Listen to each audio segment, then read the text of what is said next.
শুভ সকাল বন্ধুরা, সবাই কেমন আছো? আশা করছি সবাই যে যেখানে রয়েছো খুব ভালো রয়েছো। নতুন ব্লগে আবারও তোমাদেরকে জানাচ্ছি অনেক স্বাগত। সকাল সকাল এই ভাবনা নিয়ে ঘুম থেকে উঠেছি, আজকে একটা সুন্দর ব্লগ তোমাদের সাথে শেয়ার করব। আর সেই মতেই কিন্তু সকাল থেকে ব্লগটা শুরু করেছি। তো এই যে সকালবেলা কিন্তু এই যে ঘুম থেকে উঠে দরজাটা খুলে নিলাম আর কি। আর উঠেছি খুব সকালে বলবো না, ওই ঘড়িতে তখন 7:10 আর কি। প্রতিদিনের মতো কিন্তু দেখো ওই ঘর থেকে এই ঘরে এলাম। আগে আমি প্রত্যেক দিন এরকমই করে থাকি। তো আগের দিন ঝড় হয়েছিল, তো সব দেখো ওই ইয়েগুলো সব পড়ে গেছে। তো যাই হোক, সব একটু পরিষ্কার করলাম, দিয়ে এখন রান্নাটা বসাবো। উচ্ছে আলুর একটা তরকারি করবো, মানে দাদাভাই বলেছিল আমাকে ওটাই করে দিতে।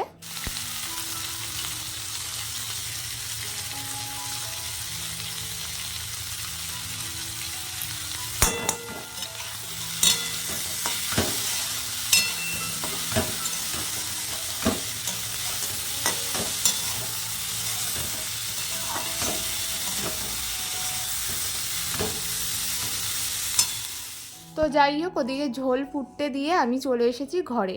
ঘরের কাজটা করব আর কি। সাধারণত প্রত্যেক দিন আমার এটাই রুটিন থাকে, আর এভাবেই আমি কাজগুলো করে থাকি বা তোমাদের সাথে শেয়ার করে থাকি।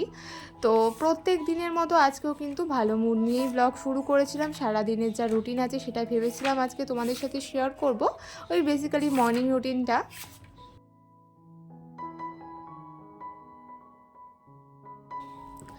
আর সেটা শেয়ার করতে করতেই হঠাৎ একটা বড় দুর্ঘটনা হয়ে গেল। হয়তো তার থেকেও বড় কিছু হতেই পারতো, তবে চলো সবটাই তোমাদের সাথে শেয়ার করব।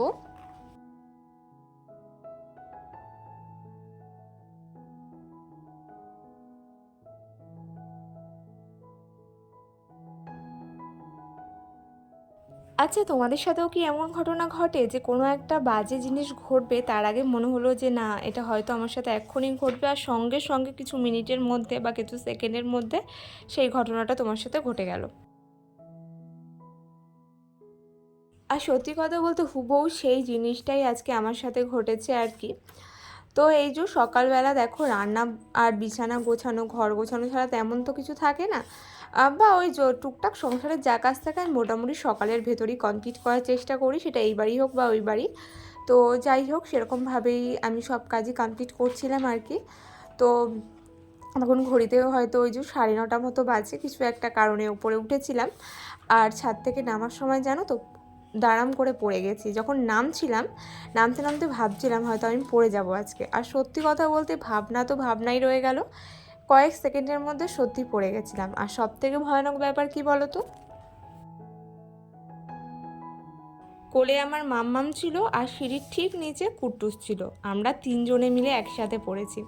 তো ওই যে মামামকে দেখে কুট্টুসও একটু বেশি এক্সাইটেড হয়ে ওপর উঠে যাচ্ছিলো, তাই মা ভাইকে বললাম যে ভাই নেমে যাও আস্তে আস্তে। ও নামে ওঠে, ওর মানে করে তো সেহেতু তো ওর নাম ছিল। আর ধরাম করে ও পড়েছে, আর ওকে বাঁচাতে গিয়ে আমি তাড়াতাড়ি করে ধরতে গিয়ে কিন্তু আমিও পড়ে গেছি। তো এর মাঝখানে সব ঘটনা ঘটে গেছে, প্রচুর যন্ত্রণা, প্রচুর ব্যথা, যেই কারণে আমি সেদিনকার একদমই ব্লগ দিতে পারিনি। আর এই যে আমার পায়ের অবস্থা প্রচুর খারাপ। আর 9:30টার পর দিয়ে কোনো রকম কিচ্ছু শ্যুট বা এডিটিং কোনো কিছু করতে পারিনি, কারণ অসম্ভব যন্ত্রণাটা একদমই সহ্য করার মতো নয়। তো তারপরে ওষুধ খেয়ে আর অনেকক্ষণ পা নাড়াইনি, একভাবেই রেখে দিয়েছিলাম। দিয়ে তারপরে আস্তে আস্তে পাটা অবশের মতো হতে লাগলো। তো ওই যে তবু হাঁটতে গেলে তো ব্যথা, আর এখনও পাটা ফোলাই ছিল। তো যাই হোক, তারপরে কিন্তু মা এই যে রাত্রেবেলা চুন হলুদ এগুলো সব গরম করে কিন্তু লাগিয়ে দিয়েছে। তো এখন তোমার দাদাভাই ওই যে ওই ব্যান্ডেজটা করে দিচ্ছে, যাতে এই জিনিসগুলো সব আমার পায়েই লেগে থাকে আর কি। আর ভালো এটা লাগানো, তো সেই কারণে কিন্তু আমার দাদাভাই এটা টাইট করে লাগিয়ে দিচ্ছে। তো এর আগেও কিন্তু এই পাতেই আমার ব্যথা পেয়েছি, মানে এরকম চোট খেয়েছি।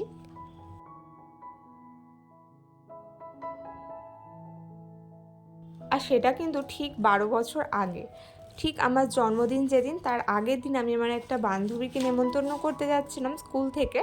আর আমার পা সাইকেল থেকে পড়ে হঠাৎ করে মুচড়ে যায়, আর সেই কারণে আমার এই পাটার আঙুল, ওই যে সামনের দুটো আঙুল কিন্তু ওই ভি শেপে রয়েছে, কিন্তু আগে কিন্তু নর্মাল আমার অন্য পায়ের মতোই ছিল। তো ওটা ওই একটা অ্যাক্সিডেন্ট গেল, আর তখন কিন্তু পাটা আমার পুরোপুরি মুচকে গেছিলো। আর পায়ের ওই যে ফাঁকটা আঙুলগুলো ওটা আরও বেশি ছিল, যেটা কিনা বাবা টেনে টেনে ঠিক করে দিয়েছে, তবুও কিন্তু ওই যে এখনও পর্যন্ত সম্পূর্ণটা যে এক হবে বা নর্মাল একটা শেপে আসবে সেটা কিন্তু এখনও আসেনি। তো সেই ভয়ে সেই 12 বছর পর আবার আমার জন্মদিনের ঠিক পরের দিন আবার কিন্তু সেই ঘটনাটা সেম ওই পায়েই ঘটে। মানে ওই যে বলছিলাম 1 যুগ পরে আমার সাথে এরকম হলো, তো ভাবতেই পারিনি, ভাবনা চিন্তার বাইরে, জানো তো।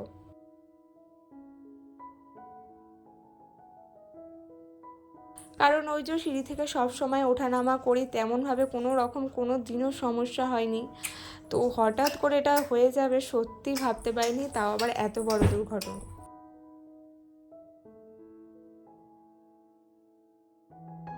এটা হলো পরের দিন, একদমই পরের দিন সকালবেলা। তো খুলবো ব্যান্ডেজটা, তোমাদের সামনেই খুলবো, কেমন কি রয়েছে সবটাই শেয়ার করব। তো আবারও একবার গুড মর্নিং জানিয়ে ব্লগটা আবারও শুরু করলাম। তো আমাদের গাছের ফুলগুলো একটুখানি দেখালাম, এগুলো যদিও এই ফুলের শ্যুটটা কিন্তু আগেই করা ছিল। তো যাই হোক, চলো তাড়াতাড়ি করে এখন পায়ের ব্যান্ডেজটা খুলি। আর সত্যি কথা বলতে সেদিনও মানে পরের দিনও আমি কোনো রকম ব্লগ করিনি। মানে এটা 22 তারিখ আর আজকে হলো 23 তারিখ। তো তোমরা আজকে আমার ব্লগটা পাবে, দুদিনের ব্লগ একসাথে মিক্স করে। মাঝখানে তো আমি কোনো রকম ব্লগ কিচ্ছু করিনি। আর দুর্ঘটনা বলতে এর থেকে বড় কিছু ঘটতে পারতো, যেটা হয়েছে সেটা তো বড় সড়ই, তো এর থেকেও বেশি কিছুই হতে পারতো।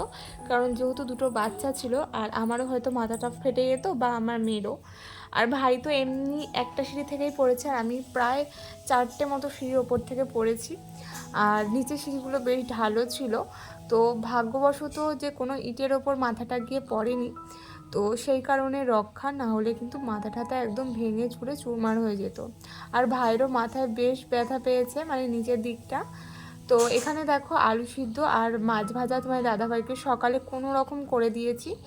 তো আর তেমন কিছু করা হয়নি, আর মায়ে কিন্তু সব কিছু করেছে, আর সকালের দিকে হয় না, সেই কারণে কিন্তু আমার সকালে রান্না করা। তো যাই হোক, এখন আপাতত শরীর ভালো রয়েছে।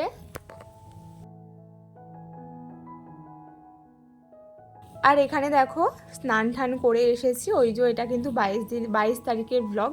তো এই যে মামামকে স্নান করিয়ে নিজে ফ্রেশ হয়ে এসেছি একবারে।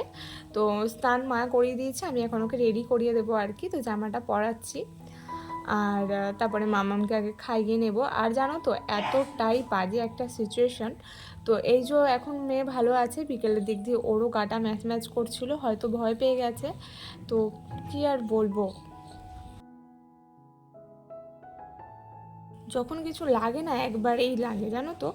তো যাই হোক, মেয়ে হয়তো ভয়ই পেয়েছে, দেখি শনিবার দিন ঝাড়াবো, একবার ঝাড়িয়ে নেব। কারণ হঠাৎ জ্বর একদম, জানো তো, হঠাৎ জ্বর, কোনো কারণ নেই কিছু নেই, হঠাৎ করেই।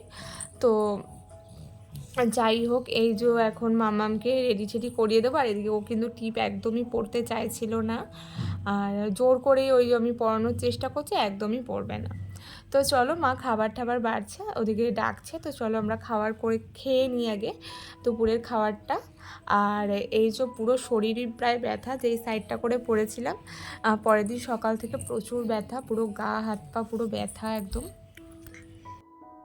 কিন্তু মামামকে ঘুম পাড়িয়ে দিয়েছি। তো চলো আজকে কী কী রান্না হয়েছে তোমাদের সাথে একটু শেয়ার করি। এখানে মা রান্না করেছিল বাঁধাকপি, তারপরে কাঁচকলা দিয়ে মাছের ঝোল। বাবা ওই লাল লাল ঝোলটা খেতে পছন্দ করেন না, তাই জন্য। আর এখানে আমাদের জন্য বাটা মাছ। তো এই ছিল আজকে রান্না বান্না। এবারে আসছি, ওই যে মাম্মাম ঘুম থেকে উঠেছে, এখন মাম্মামকে খাইয়ে দেবো আর কি, খাইয়ে ও একটু বাইরে যাবে, কারণ সারাদিন তো ঘরেই থাকে। খাকে তো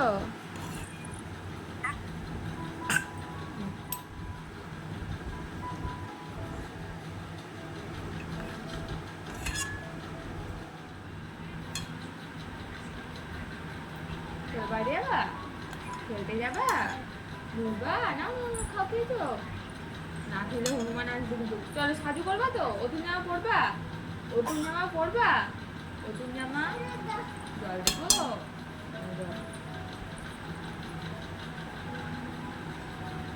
অতুন জামা পরবা, অতুন জামা পরে কোথায় যাবা। সোনাকে খাইয়ে রেডি করিয়ে দিলাম, দিয়ে এখনও হাঁটছেও দিদুর সাথে। তো এখানে এখন ঘরটা ঝাঁট দিয়ে দিয়েছি আর পাপোশগুলো জায়গায় রেখে দিলাম আর কি। দিয়ে এখন আমি নিজের চুলটা একটু ঠিক করে আঁচড়ে নেব, একদমই বাজে অবস্থা হয়ে যায়। আর ঘুমানোর সময় না একদমই চুল বেঁধে শুতেই পারি না, প্রচুর আমার মাথা ব্যথা করে, তো চুলটা ওই ছেড়েই শুতে হয়।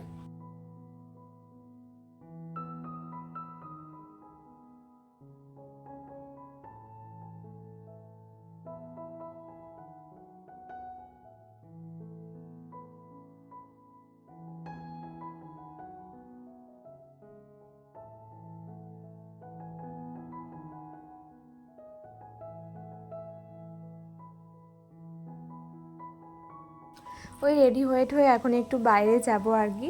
আগে যেতাম না, ওই যে এখন ওই পাশের বাড়ির ওই যে জেঠি মেয়ে এসেছে, তো সেই কারণে কিন্তু ও যেহেতু বেড়ায় বাচ্চাটা নিয়ে, তো আমিও সে কারণে বেরাই, নাহলে ওই যে ওপরেই যাই বিকেলবেলাটাই এডিটিংয়ের কাজ করে রাখি। তবে সবাই থাকে বলে ভাবি এখন যাই আর কি। তাও কবে ইচ্ছা হবে আবার যাওয়া হবেও না। তো তোমরা তো জানোই খুব একটা বাইরে বেরোতে আমার ভালোও লাগে না। তো যাই হোক, এই তো এখন একটু রেডি হয়ে নিয়েছি, একটু বসবো আর কি। এমনিতেও পায়ে ব্যথা, সারাদিন তো ঘরেই ছিলাম, কোনো রকম তেমন কিছু করতেও হয়নি, তো সেই কারণে আরও ভাবলাম যে যাই।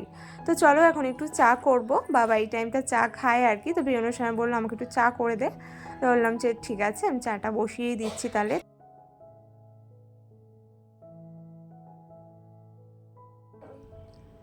আর এখন কিন্তু এইগুলো লাগানোর পর বেশ সুবিধা হয়েছে, ফোনটা যে কোনো জায়গায় রাখা যায় আর একে খুব ভালোভাবে ব্লগটা করা যায়। তবে ওই যে লাইটের একটু সমস্যা আছে, একটাই যেহেতু টিউবলাইট আছে আর মাম্মাম রয়েছে পাশে, মাম্মামের আওয়াজ হয়তো পাচ্ছ। আমি যদি এখন ভয়েসটা না দিই তাহলে তোমাদের সাথে ব্লগ শেয়ার করতে পারবো না, তো সেই কারণে একটু তোমরা অ্যাডজাস্ট করো। আর তোমরা তো দেখেইছো আমি যখনই ব্লগ শেয়ার করি কিনা আমার মামাম কিন্তু পাকা বুড়ির মতো পুকুর পুকুর করে কথা বলবে, তো সেই কারণে কিছু করার নেই, মেয়ে পাশেই রয়েছে, তো সেই কারণে ব্লগটা আমাকে এভাবেই আজকে দিতে হবে। তো যাই হোক, এই তো এখন চা পাতাটাও দিয়ে দিলাম, তাতে করে চাটা করে নিই চলো। আর ওই যে বিকেলবেলা কিন্তু শাশুড়ি মাও এসেছিলো দেখা করতে, ওটা অনেকটাই পরে, তো সেইগুলো ক্লিপ আমি আর শেয়ার করিনি বা ভিডিও করতেও মনও চাইনি আর কি। ওই যে শুনেছে পড়ে গেছি, তো সেই কারণে দেখতে এসেছিলো। আর এই দেখো এদিকে চা হয়ে গেছে, তো চলো বাবাকে তাড়াতাড়ি করে চাটা দিয়ে দিয়ে একটু ঘুরে আসি বাইরে দিয়ে।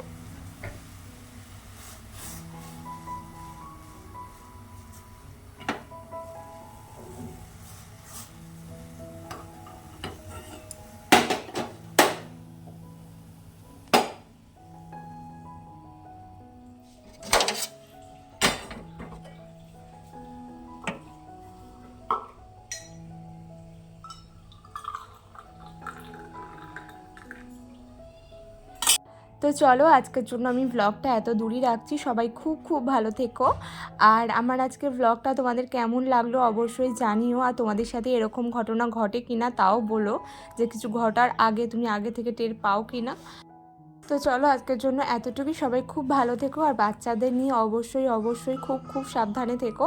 তো চলো দেখা হবে পরের দিন, টাটা।